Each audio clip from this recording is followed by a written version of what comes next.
So this effort is to try to get my Wilderness Sierra ready for the upcoming, I think they are calling it the groups.io activity period. And it's going to be at 1100 Zulu on 30 meters on 10.116 megahertz on CW. So the first thing I did was I got out the K1 and thought I at least need a backup rig. So I got the K1 ready here. I'm going to set it to 16.0, which is where they say if I push the button you can see 10.116.0, which is what they say. And I've been listening for a while. I've also called on the reverse beacon network once, and you can see that I'm in San Jose here, and I reached to Tucson, and that is 720 miles. I got a 7 dB signal, and that was from KO7SS. So that was by setting up the memory and calling CQ. And you can see, let's see here, that the power level doesn't reach quite to 5 watts, but that's about what we're getting to, I think. So we're on the 20 watt scale. And I guess it looks like it's maybe 5, maybe 4 watts. We never know because I don't hold down the key that long. And then I have so far only had one spot, which is KO7SS. So I've called CQ a couple of times and no new updates, but we'll call that a success anyway. So then the next piece I did was switch the antenna back over, and we'll turn off the K1. Then we've got the Sierra here ready, and I wanted to get it characterized first and make sure that it worked on 40 meters. So I've got the 40 meter band module in, and we'll open up the filter. I don't know if there's anybody on or not. So let me tip that up a little so you can see the dial. Looks like the band is pretty empty.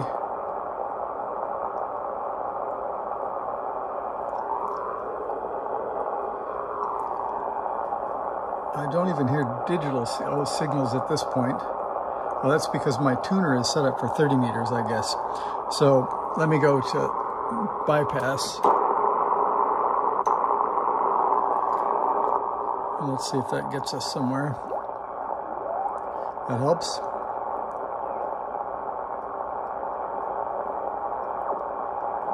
So the usual stations, but I don't hear any CW anyway. But anyway, the update there was I hooked that up and I was able to measure, I'll turn that down, 30 volts peak to peak on the output. On the 40 meter module, 30 squared over 400 is 2.25 watts. So that was good. But then I got out the 30 meter modules, and as I showed in the last video, this is the first module that I tried. And the first surprise was, it was this module is the first surprise. I don't know if you can see the shininess, but somebody painted this whole thing with probably CA glue, or I'm not sure, maybe lacquer. But anyway, those are unturnable. So I found my original module, and I went looking in the schematic in the old Sierra manual and found the values for the 30 meter module, and I checked all of them on my original module. They were all correct. But this thing puts out about 2 volts peak to peak. So not much. And I'll get you to the transmitter schematic.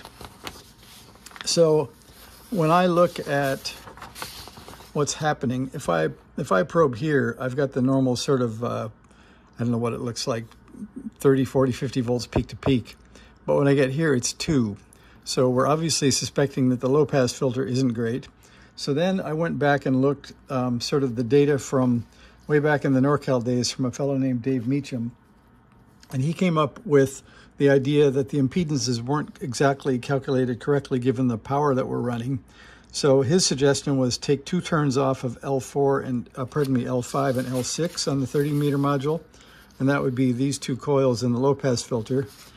and C47 through 49 are the capacitors. And he suggested going to 270s instead of the 330s. And coincidentally, in the glued shut module, that's what I have is 2 turns less. So I have 14 turns on L5 and L6. And you can see probably there's a 560 here, which is correct. And then there's a 270, which is the value here. And this other one that you can't quite see is a 270. So those values line up with the original Dave Meacham better output.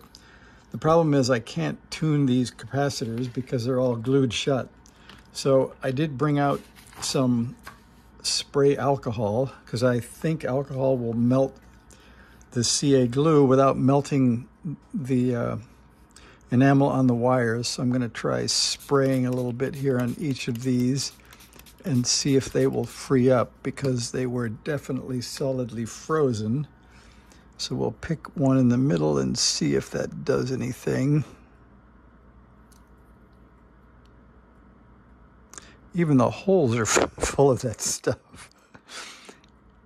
Okay, there. Oh, that does work. Okay, so that frees them up.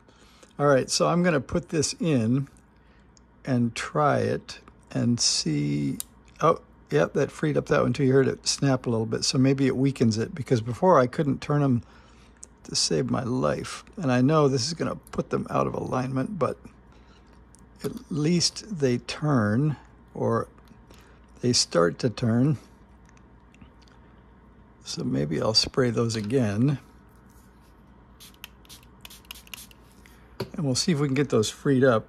I think if you're hanging on for 5 or 6 minutes, it's probably too long. So let me get these freed up, and I'll get this module in the radio, and then we'll see if we can get the scope out and tune up the transmitter and see if we can get a little more output out of it. So thanks for watching. See ya.